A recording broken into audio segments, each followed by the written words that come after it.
Parents gave my brother $230,000 for a house and gave me nothing but, "You are the failure." So I stopped calling them. 2 years later, my brother drove past my property and called Dad screaming, I am Candy, and I just turned 32 last month. 2 years ago, I sat at my parents' dining table and watched them hand my brother Jack a check for $230,000 for his new house. That same night, I overheard my father tell my mother, "One of our children isn't a failure." I walked out, deleted their contacts, and stopped calling. 2 years of silence passed until last week, when my brother drove past my new 40-acre property and immediately called our father, screaming, "You need to see what Candy has built." Let me know where you are watching from and hit that like and subscribe button before I reveal how I secretly built my success while my family thought I was wasting my potential. Growing up in Lake Forest, an affluent suburb north of Chicago, our family looked perfect from the outside.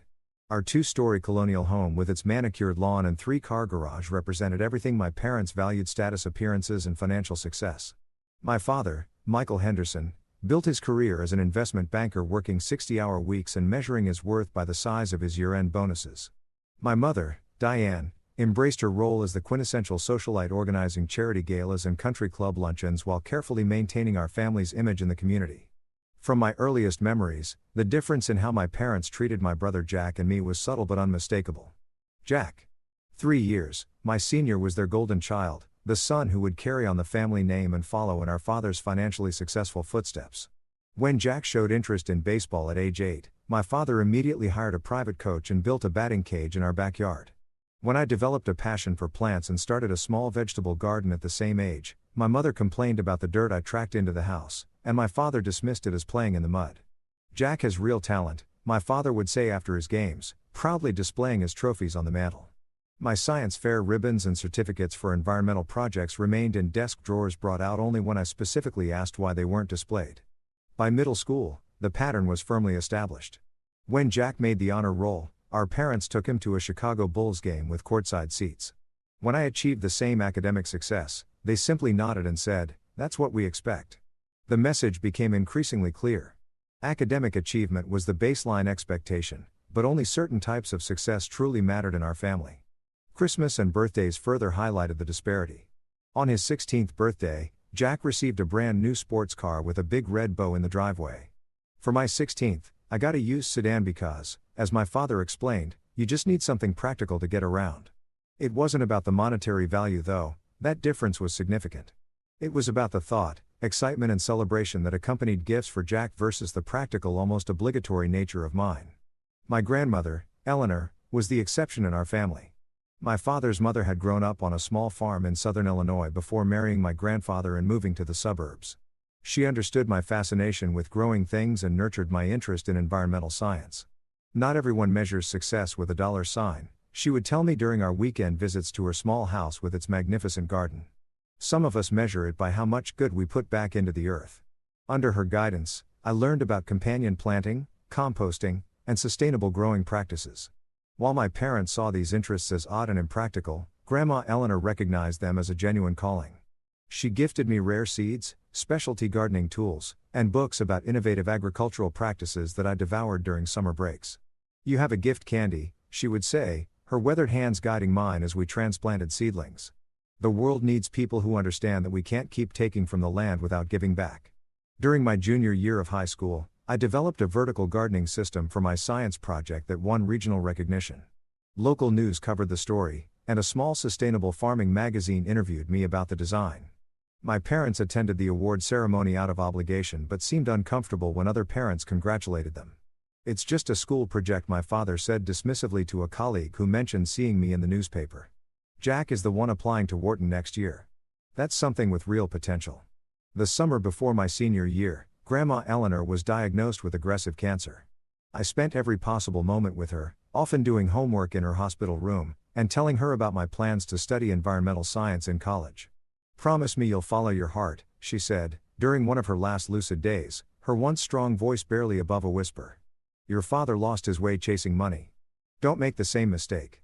She passed away 3 weeks before graduation, leaving me without my only ally in the family. At the funeral, I overheard my father telling relatives that I was going through a phase with this environmental stuff and would eventually come around to something practical. That night alone in my room, surrounded by college brochures for environmental science programs, I made a silent promise to my grandmother that I would stay true to my passion, even without her support. When college acceptance letters arrived, the family's different standards became even more apparent. Jack had been accepted to Northwestern's prestigious business program, and our parents threw a lavish party to celebrate, inviting family, friends, and business associates to toast his bright future. My acceptance to the University of Illinois for environmental science was acknowledged with a brief, "That's nice, dear," over breakfast. When I mentioned the program's excellent reputation and my excitement about their sustainable agriculture research, my father glanced up from his newspaper. "Environmental science. What exactly does one do with that degree?" "Save the rainforest," he asked with a chuckle that made it clear he didn't expect a serious answer. "Actually, there are growing opportunities in sustainable agriculture, corporate sustainability consulting and environmental policy," I explained, having researched career paths extensively. "The field is expanding as companies recognize the business value of sustainable practices."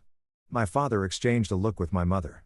"If businesses are involved, maybe there's hope for you yet," he said, returning to his newspaper. The financial disparity in our college experiences was equally telling. My parents paid Jack's full tuition, bought him a new apartment near campus, and provided a generous monthly allowance. For me, they covered tuition and basic dormitory costs, but made it clear that extras would be my responsibility. "Consider it a learning experience," my mother explained, when I asked about the difference. "Jack is pursuing a serious career path that will require networking and connections. Your serious career path that will require networking and connections. Your interests are more of a personal choice." I found work at the campus sustainability office for 20 hours a week, balancing employment with full-time studies. While Jack posted social media updates from fraternity formals and networking events with financial industry leaders, I divided my time between classes, work, and the university's experimental agricultural plots. Despite the additional workload, I thrived academically. My understanding of sustainable growing systems caught the attention of Professor Diana Williams, the department's leading researcher in urban agriculture. "Your vertical growing design shows real innovation," she told me after reviewing my freshman project. "Have you considered how this might be scaled for urban food deserts?" Under her mentorship, I expanded my high school project into a comprehensive system that maximized growing space while minimizing water usage. By junior year, my design was being implemented in a pilot program at a community garden near campus. While the project received a university innovation grant of $15,000, my excitement was dampened by my family's reaction when I shared the news during a weekend visit home. "That's great, honey," my mother said absently, then immediately turned to Jack. "Did you tell Candy about your summer internship offer from Goldman Sachs?" The rest of dinner was devoted to Jack's career prospects, the connections he was making. The rest of dinner was devoted to Jack's career prospects, the connections he was making, and the entry-level salary he could expect after graduation. My grant-funded project that could help address food insecurity wasn't worth more than a passing acknowledgement. As graduation approached, the divergence in our paths became even more pronounced. Jack completed his business degree and with our father's connections secured a position at a prestigious financial firm in Chicago with a starting salary that made my mother beam with pride when she told her friends. I graduated with honors in environmental science with a specialization in sustainable agricultural systems and a minor in business sustainability. The job market in my field was more challenging, particularly for roles that aligned with my specific interests. After several months of searching, I accepted an unpaid internship at Urban Harvest, a nonprofit focused on developing community gardens in underserved Chicago neighborhoods. An unpaid internship. At your age, my father's disappointment was palpable when I shared the news over dinner. Jack was earning six figures by the time he was 23. "This gives me hands-on experience in exactly the field I want to work in," I explained. "They're implementing innovative growing systems in urban environments. It's cutting-edge work." "Cutting-edge gardening," my father muttered. "Is this really the return we get on 4 years of college tuition?" My mother placed her hand on my arm. "Darling, have you considered getting an MBA with your undergraduate degree and some business credentials? You might find opportunities with better compensation." The suggestion was clear abandon my passion for something more lucrative. I declined as politely as I could, explaining that I was committed to my current path. The conversation shifted to Jack's recent bonus and his plans to start looking for a condo in an upscale Chicago neighborhood. Rather than continue living at home under the weight of their disappointment, I found a tiny studio apartment in a less expensive part of the city. The commute to my internship was long, and the neighborhood wasn't great, but the space was mine, free from the constant comparisons and thinly veiled suggestions that I reconsider my choices. "You're making this harder than it needs to be," my mother said when I moved out. "You're making this harder than it needs to be," my mother said when I moved out. We only want what's best for you. I know, Mom, I replied, understanding that in their own way, they did want me to be happy. But we disagree about what best looks like. 3 years after graduation, I had worked my way up from unpaid intern to project manager at Urban Harvest. My salary was modest by Chicago standards, requiring careful budgeting and a continued residence in my small studio apartment, but I found genuine fulfillment in my work. 7 thriving community gardens in food deserts across the city, teaching residents sustainable growing practices while providing fresh produce in areas with limited grocery access. My innovative vertical growing systems had been featured in a sustainability magazine, and I had been invited to speak at a regional conference on urban agriculture. These professional accomplishments brought me personal satisfaction, even as they remained largely unacknowledged by my family, who still measured success in promotions and salary increases. Our family dinners had become less frequent, but no less tense, with my parents' questions, inevitably focusing on my financial situation rather than the impact of my work. Jack, meanwhile, continued his rapid ascent in the financial world, each promotion and bonus celebrated with expensive gifts and proud announcements to their social circle. The real turning point came during what should have been a happy family occasion. Jack had recently proposed to Amanda, the daughter of one of my father's golf club friends. She came from a similarly affluent background, worked in marketing for a luxury brand, and perfectly fit my parents' vision of an ideal daughter-in-law. My mother immediately began planning an elaborate engagement dinner at their home, calling it the social event of the season within their circle. I arrived early to help with preparations, genuinely happy for my brother, despite our different life paths. Jack and I had maintained a cordial, if somewhat distant, relationship over the years. While he didn't understand my career choices, he had never been openly dismissive the way our parents were. "Thanks for coming," he said, greeting me with a brief hug. "It means a lot to Amanda. She doesn't have siblings, so she's excited about having a sister-in-law." The dining room was transformed with fresh flowers, fine china, and crystal glassware that only appeared for the most special occasions. My mother had hired a caterer, and the menu featured all of Jack's favorites. As guests arrived, the house filled with my parents' friends, Amanda's family, and several of Jack's colleagues. I recognized no one from my own social or professional circles, another subtle reminder of how separate our worlds had become. Dinner proceeded with multiple toasts to the happy couple, stories about Jack's childhood achievements, and warm welcomes to Amanda as the newest addition to the family. My father, clearly emotional after several glasses of expensive champagne, stood for what we all expected to be a final toast. "Family is everything," he began, his voice thick with pride. "Nothing matters more than seeing your children succeed and build their own lives. Jack has always made us proud, from his first steps to his last promotion." He raised his glass higher, and now, as he prepares to start his own family, his mother and I want to help lay the foundation. He reached into his jacket pocket and removed an envelope. "Amanda, Jack, we want to present you with something to help you begin your life together properly." He handed the envelope to Jack, who opened it and removed a check. His eyes widened slightly before he passed it to Amanda, whose perfect makeup couldn't hide her look of delighted surprise. $230,000, my father announced, to appreciative murmurs from the guests. "A down payment for a house worthy of the family you'll build together." The table erupted in applause while I sat frozen, my champagne glass halfway to my lips. Applause while I sat frozen, my champagne glass halfway to my lips. $230,000, more money than I would earn in several years, given freely, proudly, publicly to my brother while I struggled to make rent each month on my project manager's salary. I forced a smile and joined the applause, fighting back the complicated emotions rising in my chest. This wasn't about jealousy or wanting material things for myself. It was about the stark, undeniable evidence of how differently my parents valued our life choices. After dinner, as guests mingled with after-dinner drinks, I slipped into the kitchen to help the catering staff clean up, needing a moment away from the celebration. As I was stacking dessert plates, I heard my parents enter the adjacent butler's pantry, unaware of my presence on the other side of the partition. Other side of the partition.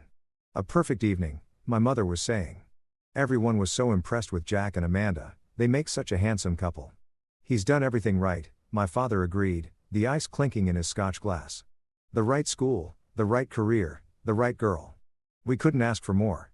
There was a pause, and I should have made my presence known, but something kept me silent, sensing the conversation wasn't finished. "At least one of our children isn't a failure," my father continued, his voice lower but still clear enough. "All that education and Candy's playing with plants while living paycheck to paycheck, and Candy's playing with plants while living paycheck to paycheck. I don't understand where we went wrong with her." The plate in my hand nearly slipped as the word failure echoed in my head. After years of dismissal and disapproval, hearing my father explicitly confirmed what I had always suspected was still a knife to the heart. She's still young, my mother offered half-heartedly. Maybe she'll come around eventually. I doubt it. She's as stubborn as my mother was. Speaking of which, I still think it was a mistake for Mom to encourage all that gardening nonsense. Put ideas in her head about saving the world instead of building a proper career. I set down the plate carefully and stepped into the pantry doorway. My parents startled, exchanging guilty glances that confirmed they hadn't intended for me to hear their assessment. Candy, my mother began her social smile quickly, replacing the surprise. My mother began her social smile quickly, replacing the surprise. We were just coming to find you for the champagne toast to Jack and Amanda's new home. No, you weren't, I said quietly, my voice steadier than I expected. You were discussing what a failure I am. Don't worry, I heard you clearly. My father straightened defensively. You misunderstood. We were just expressing concern about your financial situation. No, Dad. I understood perfectly. You gave Jack $230,000 tonight because he followed your approved life plan. Meanwhile, I'm a failure because I chose work that matters to me over a bigger paycheck. That's not fair, my mother interjected. Jack has made practical choices that set him up for long-term security. We're just worried about your future. My future is building sustainable food systems for communities that need them. I'm sorry that's not impressive enough for you. My father set down his drink, his expression hardening. This childish idealism has gone on long enough, Candy. You have a good education that could be applied to something worthwhile. Instead, you're wasting your potential on glorified gardening projects that will never provide real security. Years of suppressed hurt and anger finally boiled over worthwhile. My work helps people in food deserts access fresh produce. We're teaching sustainability practices that will matter for generations. Just because it doesn't come with a corner office and stock options doesn't make it worthless. No one is saying your little gardens aren't nice, my mother said, in the placating tone she used when trying to smooth over uncomfortable situations. We just want more for you than struggling to pay rent while doing charity work. It's not charity work, Mom. It's my career, my passion, and it's making a real difference. A real difference to your bank account would make a bigger difference to your life, my father countered. Jack understood that from the beginning. That's why we're able to help him with a house now, because he's demonstrated responsibility. So that's it. Financial gifts are only for children who follow your approved career paths. My father's patience visibly thinned. Why would we invest in your future when you've chosen to be a failure? The word hung between us, confirming everything I had just overheard. Why would we invest in your future when you've chosen to be a failure? The word hung between us, confirming everything I had just overheard.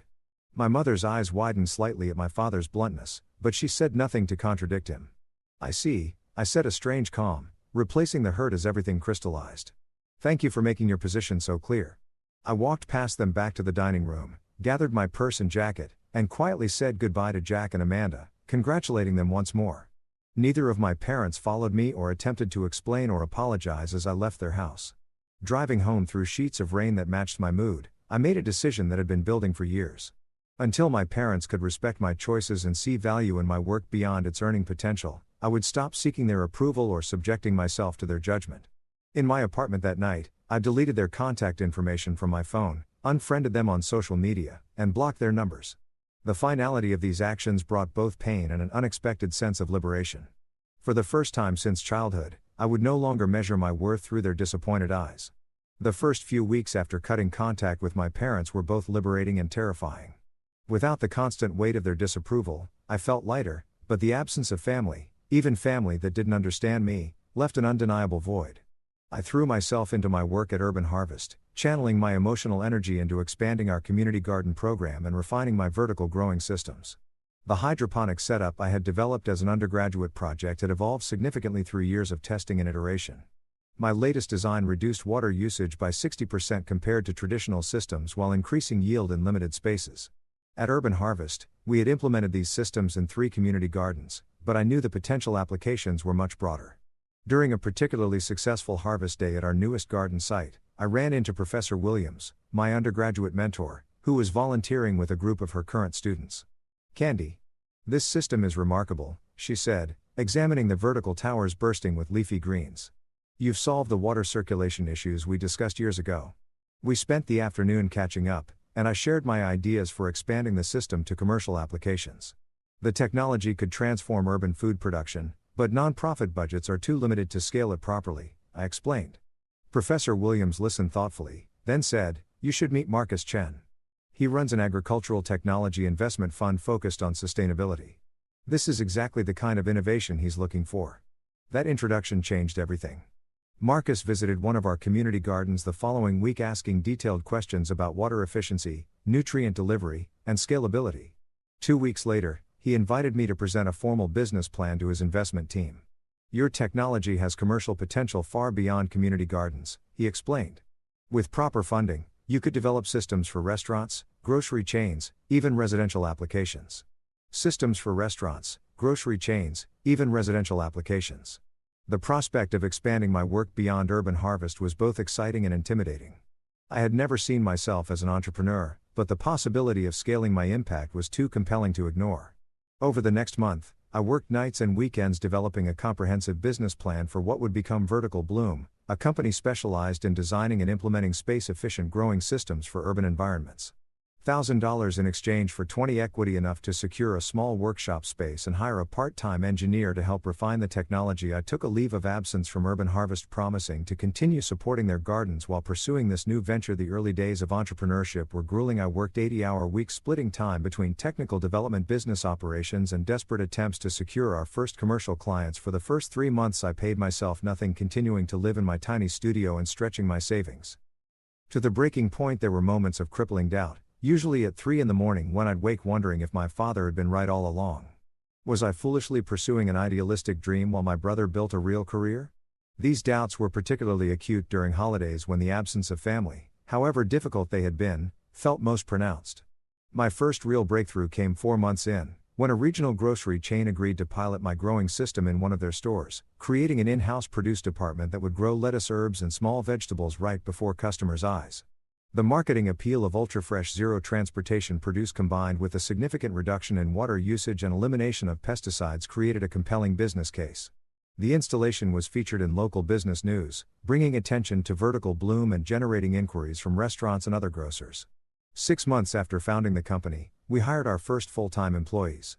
A brilliant mechanical engineer named Layla, who helped refine our irrigation system, and a horticulturist named Ryan, who expanded the variety of plants our system could support. Occasionally, through mutual acquaintances or distant relatives, I would hear updates about my family. Jack and Amanda had purchased a luxury townhouse in Lincoln Park with my parents' generous down payment. My father had received a significant promotion at his firm. My mother was chairing another charity gala.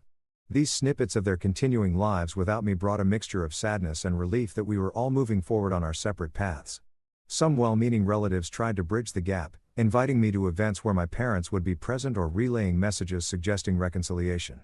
I remained firm in my boundary, explaining that I would consider reconnecting when my parents could respect my choices and acknowledge the hurtful ways they had dismissed my work. "They miss you," my Aunt Susan told me, during one such conversation. "They talk about you more than you'd think." "They miss who they wanted me to be," I replied. "Not who I actually am." As Vertical Bloom completed its first year of operation, we reached an unexpected milestone: profitability. It was modest, but our balance sheet showed black numbers instead of red for the first time. We had installed systems in 8 commercial locations and had a waiting list of potential clients. A prominent restaurant group had contracted us to build a rooftop growing system for their farm-to-table concept, our largest project to date. I moved from my studio apartment to a small but charming 1-bedroom in a safer neighborhood, allowing myself this one indulgence after years of strict frugality. It was nowhere near the luxury townhouse Jack enjoyed, but it was mine, earned through work I believed in. With the business stabilizing, I began saving aggressively toward a dream that had been forming since my days, with Grandma Eleanor owning land where I could test and refine growing systems on a larger scale. Not just urban applications, but innovations that could be applied to traditional agriculture to reduce resource usage while maintaining productivity. I opened a separate savings account labeled Farm Fund and directed 30% of my modest salary into it each month, along with any extra consulting fees I earned. The balance grew slowly but steadily as Vertical Bloom continued to expand. By the end of our second year, we had 16 employees and had opened a larger production facility where we manufactured our proprietary growing systems. Coverage in a national sustainability magazine brought attention from larger potential clients, including a hotel chain interested in rooftop gardens and a school district looking to implement educational growing systems. Marcus introduced me to additional investors interested in our series of funding round, allowing us to expand operations further and develop new product lines. My original 20% stake in the company was diluted with the new investment, but the overall valuation had increased so significantly that my net worth on paper was now approaching seven figures, a fact that would have shocked my parents had they known. Through it all, I maintained the boundaries I had established. When a wedding invitation arrived for a cousin's ceremony where my parents would be in attendance, I sent a generous gift but declined to attend. When Jack left a voicemail on my work phone, the only number he could reach me at about a family health scare involving our mother, which turned out to be minor. I responded with a brief email expressing concern but maintained my distance. As the second anniversary of my decision to cut contact approached, the farm fund had grown to a respectable down payment for the kind of property I envisioned. I began working with a real estate agent specializing in agricultural properties within commuting distance of Chicago, looking for the right combination of good soil, existing structures, and proximity to the city where our business would remain. After viewing a dozen properties that weren't quite right, the agent called with excitement about a new listing. 40 acres just came on the market in McHenry County. It has an old farmhouse that needs work, a large barn in decent condition, and perfect southern exposure for your test fields. The owner is motivated to sell quickly. The property was at the upper end of my budget, requiring every cent of my savings plus a mortgage that would stretch my finances thin, but the moment I drove up the long gravel driveway, I knew it was exactly what I had been working. Tollward, the 1922 farmhouse had good bones. Despite its outdated interior, the barn would provide ample space for equipment and initial growing trials, and the gently rolling fields offered perfect conditions for side-by-side testing of different agricultural methods. I submitted an offer the same day, and after brief negotiations, it was accepted. 60 days later, I became the owner of 40 acres of possibility, the physical manifestation of the path I had chosen, despite my family's disapproval. The day I received the keys, I stood in the center of what would become my first test field, the late afternoon sun warming my face as I surveyed land that was now mine. In that moment, I felt Grandma Eleanor's presence strongly, as if she were standing beside me nodding approval at the seeds I was preparing to plant both literally and figuratively. 2 years after cutting contact with my parents, Vertical Bloom had become a respected name in sustainable agriculture technology. We employed 15 full-time staff, had systems installed in 3 states, and were in discussions with an international hotel chain about implementing our growing systems in their properties worldwide. The company's success had provided financial stability I hadn't imagined possible when starting out, but my greatest joy came from the farm property I now called home. Over 6 months of evenings and weekends with help from friends and colleagues, I had renovated the farmhouse into a comfortable living space that maintained its historic character while adding modern conveniences. The barn had been transformed into a combination workshop and research space where we tested new growing system prototypes before implementing them commercially. The first 5 acres of fields were now dedicated to comparative growing trials with traditional methods alongside various sustainable approaches meticulously documented to quantify differences in resource usage and yield. Moving day had been a community effort with my close friend Zoe, organizing a group of friends to help transport furniture and boxes from my apartment to the farmhouse. By sunset, we were sitting on the wide front porch with pizza and beer celebrating this milestone that represented not just a change of address, but the culmination of a vision that had sustained me through years of dismissal and doubt. To Candy, Zoe toasted, raising her bottle, who knew exactly what she wanted and never gave up even when the people who should have supported her the most couldn't see her vision. The words brought unexpected tears to my eyes, acknowledgement of both the achievement and the family absence that still ached despite my professional fulfillment. These friends had become my chosen family, supporting my dreams without questioning their value, but the empty space where biological family should have been remained a quiet sadness I had learned to live with. The universe has a strange sense of timing and irony. The very next day, as I was unpacking boxes in my new kitchen, I heard a vehicle coming up the long driveway. Assuming it was one of the friends who had helped with the move returning with a forgotten item, I stepped onto the porch, only to freeze at the sight of a familiar luxury SUV I hadn't seen in 2 years. Jack's vehicle slowed to a stop, and I watched my brother and his wife Amanda stare through the windshield at me, standing on the porch of the renovated farmhouse. Their expressions shifted from confusion to surprise as they took in the extent of the property spreading out behind me. Jack rolled down his window. "Candy, is that you?" "Jack," I acknowledged, my voice carefully neutral. "This is unexpected." He got out of the car, slowly looking around at the property with obvious amazement. We were driving back from Amanda's parents' place in Wisconsin and took the scenic route. I saw the Vertical Bloom sign at the end of the driveway and couldn't believe it. "Is this yours?" "Yes," I said simply. "All 40 acres. Amanda joined him, elegant as always in designer casual wear that looked out of place on the gravel driveway. "It's beautiful," she offered, seeming genuine despite her obvious surprise. "The house is charming." An awkward silence fell between us, 2 years of no contact, creating a chasm wider than the physical distance separating us on the driveway. Finally, I sighed and gestured toward the house. "Would you like to come in? I just made coffee." They followed me inside their designer shoes, looking out of place on the restored hardwood floors. I gave them a brief tour of the main floor, explaining the renovations we'd completed and plans for the remaining spaces. "You did all this yourself?" Jack asked, genuine curiosity in his voice, as he examined the exposed beam ceiling we had uncovered during renovation. "With help from friends, the bones were good, it just needed updating." We settled at the kitchen table with coffee, the conversation stilted and cautious. Jack explained they had been visiting Amanda's parents for the weekend and were taking an alternate route back to the city to avoid highway construction. "I almost didn't turn in when I saw the sign," he admitted. "I wasn't sure you'd want to see me." "I'm not sure either," I said honestly. "But you're here now." Jack looked down at his coffee cup. "I've thought about reaching out so many times. After what happened, the things Dad said. I should have said something." "Yes, you should have," I agreed, without rancor. "But we all made our choices. I didn't know you had started your own company," he continued, "or that it was doing well enough for this." He gestured at the house and property visible through the windows. "There's a lot you don't know about my life, Jack. That was part of the problem." He nodded slowly. "I know that now. Actually, I've been following your company's progress for the past year. One of our clients invested in agricultural technology startups, and your name came up during a meeting. I couldn't believe it was my little sister they were talking about as this innovative CEO. The revelation surprised me. You never reached out. I didn't know what to say. After standing by while Dad called you a failure, then accepting their money for our house, I was ashamed, Candy." Amanda touched his arm supportively. "Jack's been questioning a lot of things lately. His career path, the choices we've made." Jack's expression confirmed her words. "I'm good at my job, but I don't love it the way you obviously love what you're doing. Every morning I put on the suit and play the role Dad groomed me for. And lately I've been wondering if I'm living his dream instead of mine." The admission was so unexpected that I didn't immediately know how to respond. Jack had always seemed perfectly content with the golden child role, accepting the expectations and rewards that came with following our parents' approved life plan. "What would you do instead?" I finally asked. He shrugged, looking suddenly younger and less certain than the confident financial executive I was accustomed to seeing. "I don't know yet, but watching you build something meaningful on your own terms, it's made me think." After finishing our coffee, I offered to show them the rest of the property.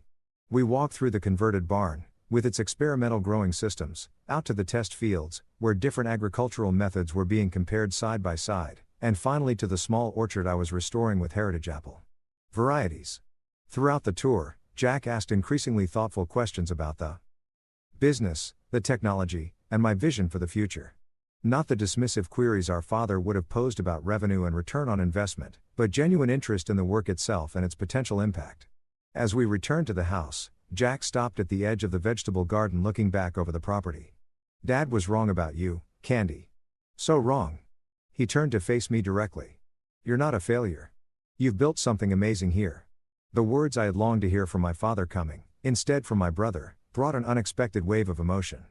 Before I could respond, Jack pulled out his phone. "Dad needs to see this. He needs to understand what you've accomplished." A flash of panic shot through me. "Jack, I don't think that's a good idea. The boundaries I set 2 years ago still stand."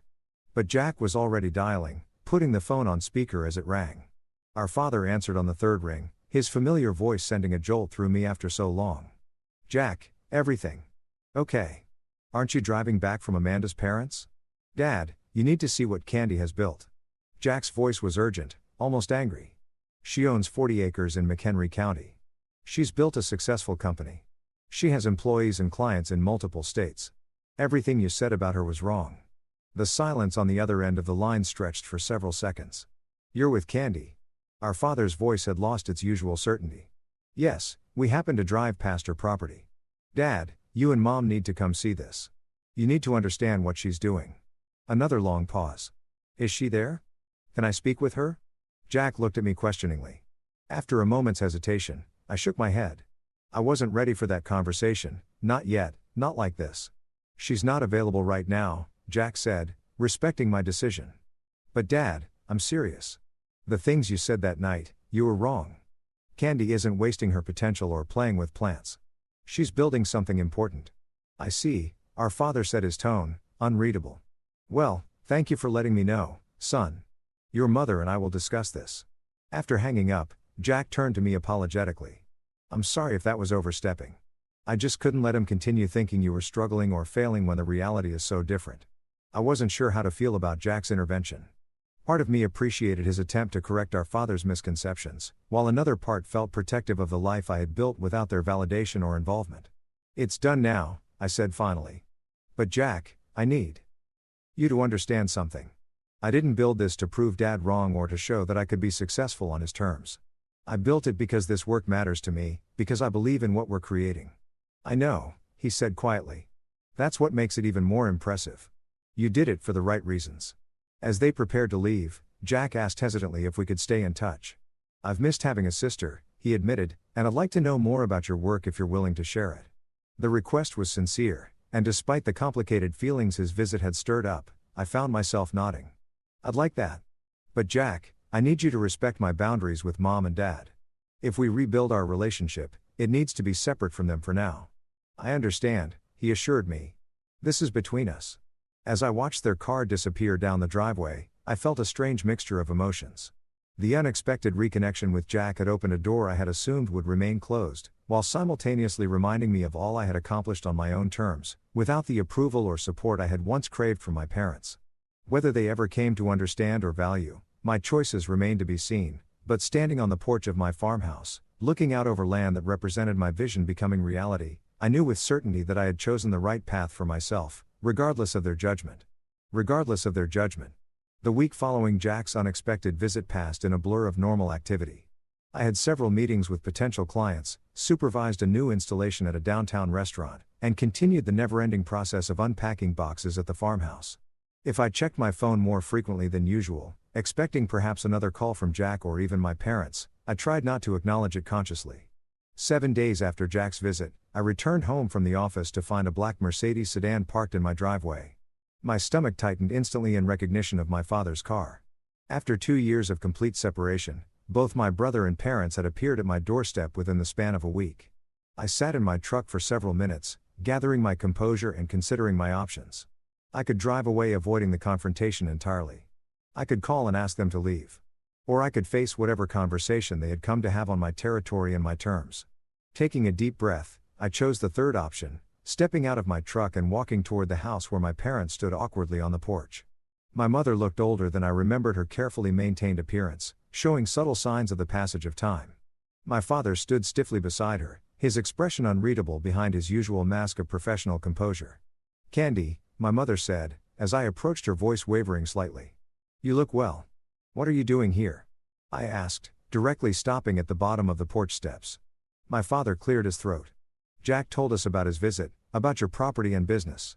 We wanted to see for ourselves. 2 years of silence, and now you just show up unannounced." The hurt I thought I had processed resurfaced unexpectedly. "We should have called first," my mother acknowledged. "We weren't sure you would agree to see us." She wasn't wrong. Had they called ahead, I likely would have declined the visit, not feeling ready for whatever judgment or conditional approval they might offer. "Well, you're here now," I said, echoing the words I had used with Jack. I unlocked the door but didn't immediately invite them inside. "Why exactly did you come?" "Why exactly did you come?" My father gestured at the property surrounding us. "To see what you've built. Jack was quite emphatic about us having the wrong impression of your situation." The careful wording was typical of my father, avoiding any direct admission of error or apology. Still, the fact that they had driven out here represented a step I hadn't expected them to take. "Fine," I said, pushing open the door. "I'll show you around, and then we can talk." Unlike Jack's visit, which had carried the awkwardness of estrangement, but not the weight of direct hurt, showing my parents my home and work felt both vindicating and vulnerable. As we moved through the house, my mother commented on the charm of the original features we had preserved and the tasteful updates her interior decorators noting details most would miss. "You've done a beautiful job with the renovation," she said, seemingly genuine in her approval. "The space has so much character." My father remained largely silent until we reached my home office, where framed press coverage of vertical bloom lined one wall alongside technical drawings of our growing systems. "Your brother mentioned you had systems in 3 states," he said, studying the materials. How many employees does your company have now? 15 full-time, plus contractors, for installations. I answered, watching his expression as he processed this information. In the barn workshop, I explained our latest innovations in water reclamation and nutrient delivery, the technical aspects of the business that translated into measurable efficiency improvements for our clients. For the first time, I saw my father's professional interest engaged as he asked questions about scalability and patent protection as we walked the test fields. The afternoon sun, casting long shadows across the carefully plotted sections, my mother asked about the different crops we were growing and why certain methods were placed side by side. We're comparing water usage, yield, and nutrient density between traditional methods and our modified approaches, I explained, pointing out the irrigation systems and monitoring stations. The data helps refine our commercial systems and provides case studies for potential clients. By the time we completed the tour, the tension had shifted from hostile to merely uncomfortable. Back at the house, I offered coffee more out of ingrained politeness than genuine hospitality, and we settled at the kitchen table for the conversation I had been both anticipating and dreading for 2 years. Your operation is impressive. Candy, my father, began his tone, suggesting he was evaluating a business presentation rather than reconnecting with his daughter. Clearly more substantial than we understood. That's because you never asked, I replied evenly. You decided my work wasn't valuable because it didn't fit your definition of success. My mother placed her hand on my father's arm, a gesture I recognized from countless family discussions where she tried to soften his approach. We were concerned about your financial security, she offered. We didn't understand that you were building something with such potential. The careful choice of potential, rather than acknowledging the actual achievement, wasn't lost on me. Even now they were measuring my work by its financial prospects rather than its inherent value or my passion for it. My work had value even when I was making $28,000 a year at Urban Harvest, I said firmly. The impact of what I do doesn't start and end with a balance sheet. My father shifted uncomfortably. Perhaps we focus too much on conventional measures of success, he conceded, the closest thing to an admission of error I had ever heard from him. Your brother was quite upset with us after seeing your operation, said we had been unfair in our assessment. Jack called you a failure, my mother said quietly, looking down at her coffee cup. Those were his exact words, Candy. And we didn't correct him. That was wrong. The direct acknowledgement of the words that had driven me to cut contact caught me off guard.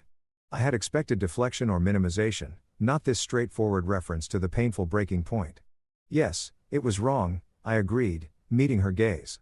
It was the culmination of years of dismissal and disappointment, because I chose a different path than the one you prescribed. My father's jaw tightened, his instinct to defend himself visibly at war with whatever purpose had brought them here. We wanted security for you, he said finally. The kind of security we provided for Jack with the house down payment. The mention of the $230,000 gift that had been the final straw hung between us.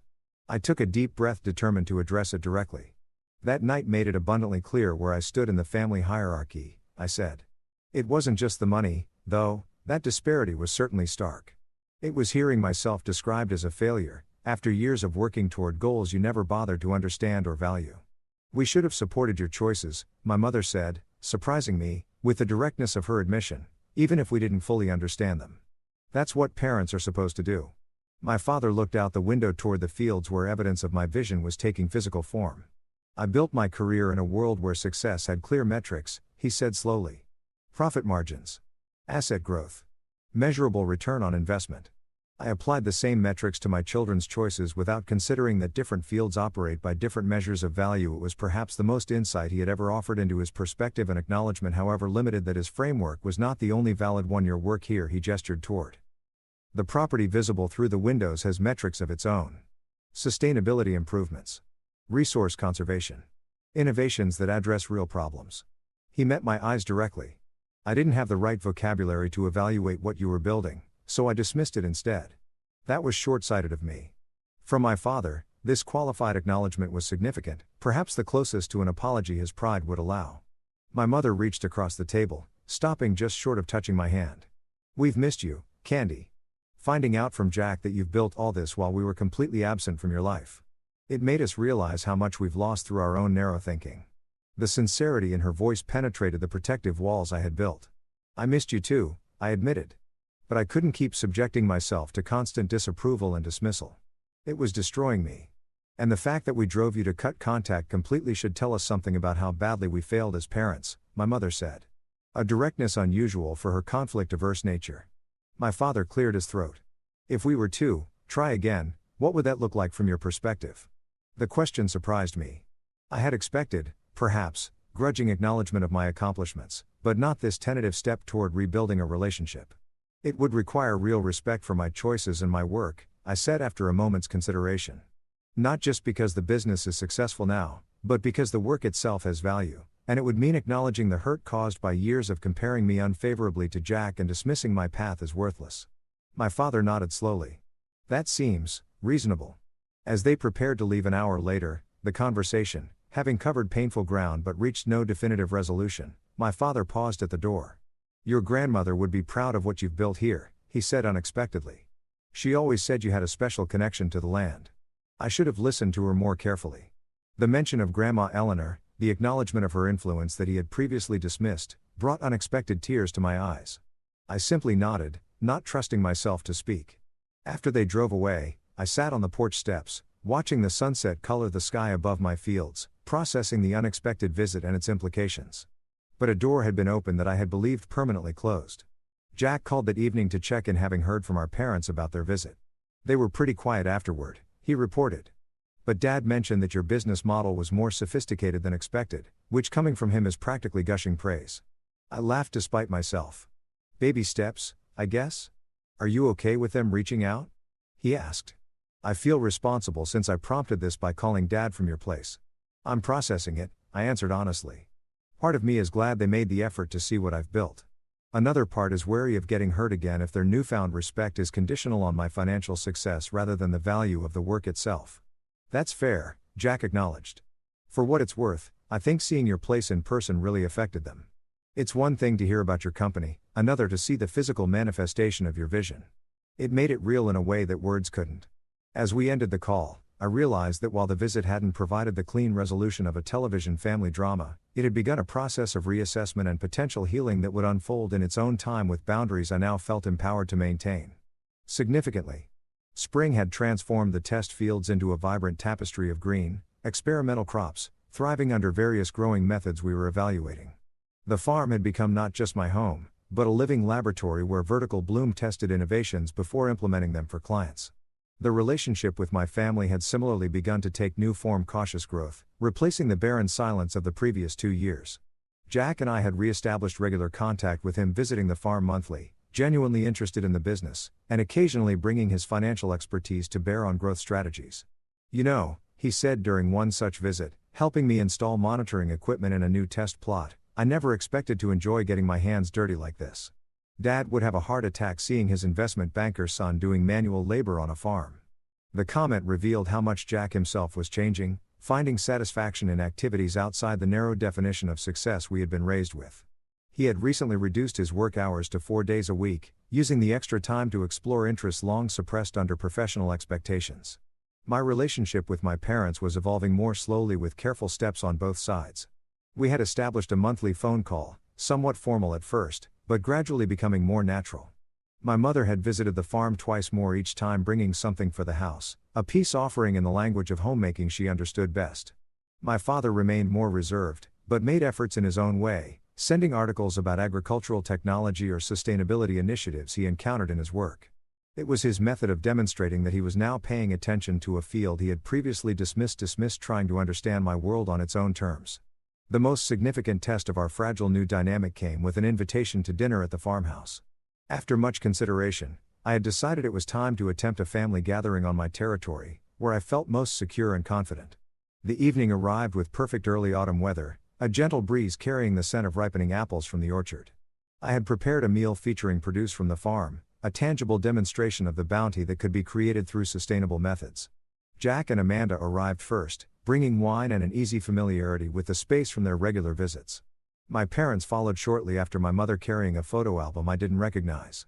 Dinner conversation remained mostly safe, focusing on Jack and Amanda's recent vacation and updates about extended family members. As we moved to the porch for coffee after the meal, my mother handed me the album she had brought. I've been going through old photographs, she explained. I realized we have so few of your accomplishments compared to Jack's. All those science fairs and projects that we didn't fully document. The album contained what photos she had managed to find of my early environmental projects, school awards, and even recent press clippings about vertical bloom that she had collected without my knowledge. The effort to acknowledge my path, however belated, was touching in its sincerity. "Thank you," I said, simply recognizing the gesture for what it was, an attempt to rewrite the narrative of indifference that had characterized their response to my achievements. As the evening progressed, my father cleared his throat in the deliberate way that signaled he had something important to address. "Candy, your mother and I have been discussing something we'd like to propose." I tensed, slightly unsure what was coming. "We've been reflecting on the disparity in how we supported you and Jack financially," he continued carefully. "The house down payment that became a breaking point between us." Jack shifted uncomfortably in his chair, still carrying some guilt about his role in the family fracture. "We'd like to make an equivalent gift to you," my father said. $230,000 to use however you see fit. For the business, for the farm, or for yourself personally. The offer hung in the air between us. 2 years ago, such financial validation would have meant everything. Now, having built my success without their support, I found it carried different significance.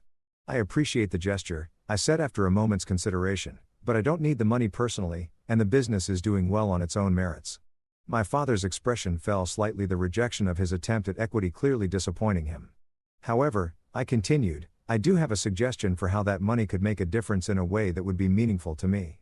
I explained my idea for a scholarship fund for young women pursuing degrees in sustainable agriculture and environmental science, particularly those facing family pressure to choose more traditional paths. "We could establish it in Grandma Eleanor's name," I suggested. "Supporting students who, like me, see value in work that others might not immediately understand." The mention of my grandmother, whose early encouragement had been so crucial to my path, visibly moved my father. "She would have liked that very much," he said quietly. "She always believed education should open doors rather than narrow options."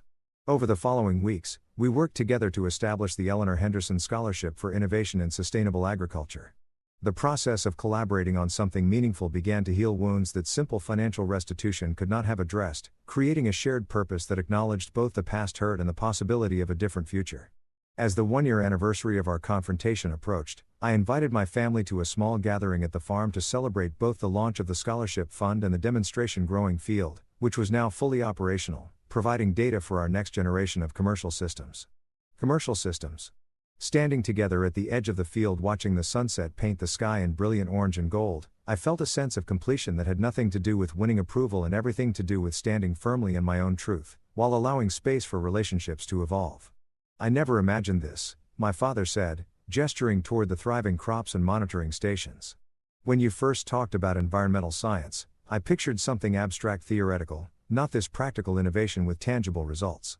"That was part of the problem," I replied, without bitterness.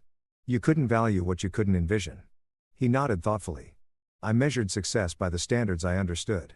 It limited my ability to see other forms of meaningful achievement." My mother slipped her arm through mine, a gesture of affection that would have seemed impossible during the years of strained disapproval. "We're learning," she said simply. And they were in their own way and at their own pace. The relationship would never be uncomplicated, the years of dismissal and hurt, leaving marks that time might fade but never completely erase. Yet there was genuine growth on all sides, a willingness to expand definitions and expectations that made space for authentic connection.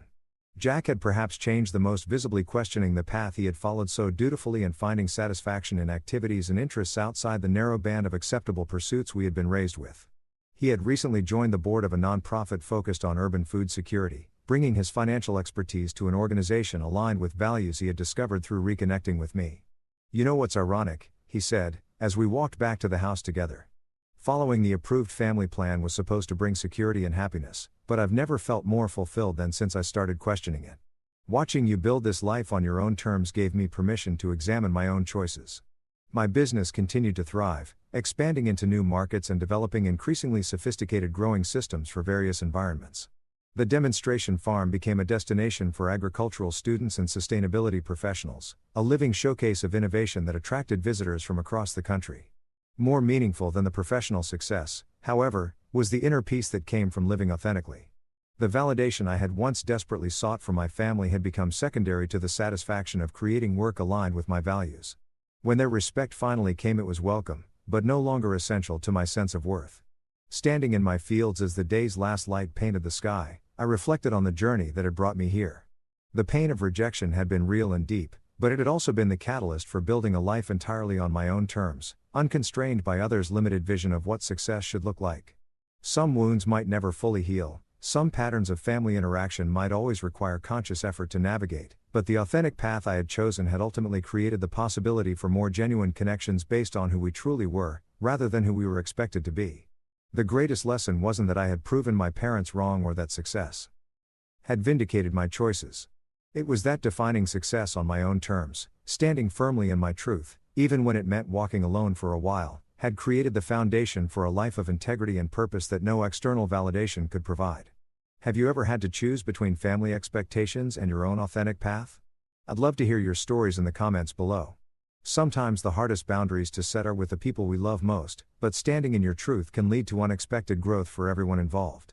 If this story resonated with you, please hit the like button, subscribe for more real-life journeys, and share with someone who might need encouragement to follow their own path, even when it's not the one others have mapped out for them. Thank you for joining me on this journey. And remember that success isn't measured by others' approval, but by the alignment between your actions and your deepest values.